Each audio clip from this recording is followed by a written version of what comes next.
Assalamualaikum warahmatullahi wabarakatuh. Puji syukur kita panjatkan kehadirat Allah Subhanahu wa taala atas berkat dan rahmatnya lah kita masih diberikan kesehatan dan kesempatan untuk melakukan presentasi ini. Perkenalkan, nama saya Gusnawati dari kelas PBSDA akan mempresentasikan materi saya mengenai tujuan bimbingan konseling. Nah, untuk mengefisienkan waktu, langsung saja kita masuk ke materinya. Nah, sebelum kita memasuki materi terlalu dalam, kita harus tahu tujuan bimbingan konseling. Nah, tujuan bimbingan konseling yaitu membantu individu memperkembangkan diri secara optimal sesuai dengan tahap perkembangan dan predisposisi yang dimilikinya, seperti kemampuan dasar dan bakat-bakatnya.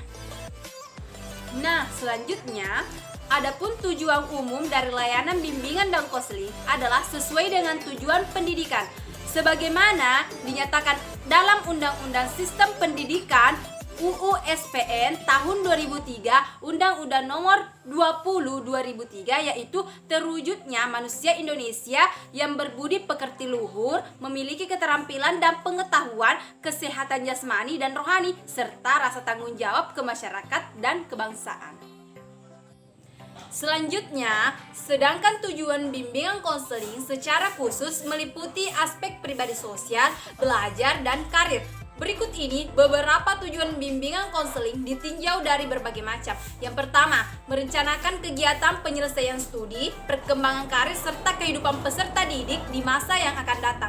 Nah, yang kedua, menyesuaikan diri dengan lingkungan pendidikan dan lingkungan masyarakat. Yang ketiga, mengetahui hambatan dan kesulitan yang dihadapi peserta didik dalam studi, penyesuaian dengan lingkungan pendidikan dan masyarakat. Yang keempat, mengembangkan seluruh potensi dan kekuatan dimiliki oleh peserta didik seoptimal mungkin. Yang kelima, memiliki kesadaran diri untuk menggambarkan penampilan dan mengenal kekhususan yang ada pada dirinya.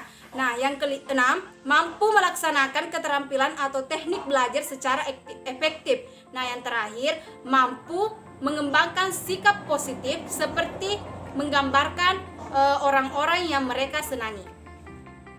Selanjutnya, untuk mencapai tujuan-tujuan tersebut, mereka harus mendapatkan kesempatan untuk yang pertama, mengenal dan memahami potensi, kekuatan, dan tugas-tugas perkembangannya. Nah, yang kedua, mengenal dan memahami potensi atau peluang yang ada di lingkungannya. Yang ketiga, mengenal dan menentukan tujuan dan rencana hidupnya serta rencana pencapaian tujuan tersebut. Yang keempat, memahami dan mengatasi kesulitan-kesulitan sendiri. Nah, yang kelima, menggunakan kemampuannya untuk kepentingan dirinya, kepentingan lembaga tempat bekerja dan masyarakat.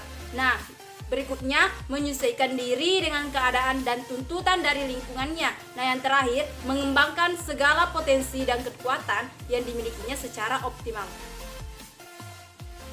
Selanjutnya, tujuan BK yang terkait dengan aspek pribadi sosial. Yang pertama, memiliki komitmen yang kuat dalam mengamalkan nilai-nilai keimanan dan ketakwaan kepada Tuhan Yang Maha Esa, baik dalam kehidupan pribadi, keluarga, pergaulan dengan teman sebaya, sekolah atau madrasah, tempat kerja maupun masyarakat pada umumnya. Yang kedua, memiliki sikap toleransi terhadap umat beragam lain dengan saling menghormati dan memelihara hak dan kewajibannya masing-masing. Yang ketiga, memiliki pemahaman tentang irama kehidupan yang bersifat fluktuatif antara yang menyenangkan anugerah dan yang tidak menyenangkan musibah, serta dan mampu meresponnya secara positif sesuai dengan ajaran agama yang dianut. Yang keempat, memiliki pemahaman dan penerimaan diri secara objektif dan konstruktif, baik yang terkait dengan keunggulan maupun kelemahan, baik fisik maupun psikis. Nah, yang kelima, memiliki sikap positif antara respek terhadap diri sendiri dan orang lain. Nah, yang keenam, memiliki kemampuan untuk melakukan pilihan secara sehat. Nah, yang terakhir, bersikap respek terhadap orang lain, menghormati atau menghargai orang lain, tidak melecehkan martabat atau harga dirinya. Selanjutnya, tujuan BK yang terkait dengan aspek akademik belajar. Yang pertama, memiliki kesadaran tentang potensi diri dalam aspek belajar dan memahami berbagai hambatan yang mungkin muncul dalam proses belajar yang dialaminya. Yang kedua, memiliki motif yang tinggi untuk belajar sepanjang hayat.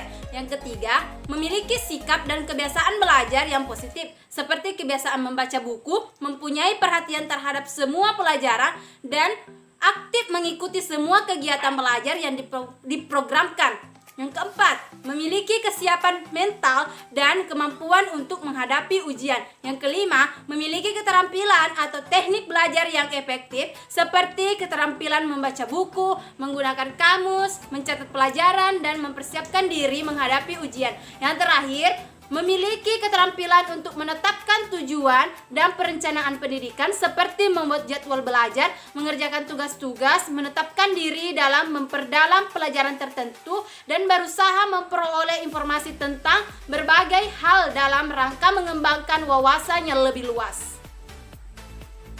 Nah, itulah tadi materi yang sempat saya sampaikan. Kurang lebihnya mohon dimaafkan. Wassalamualaikum warahmatullahi wabarakatuh.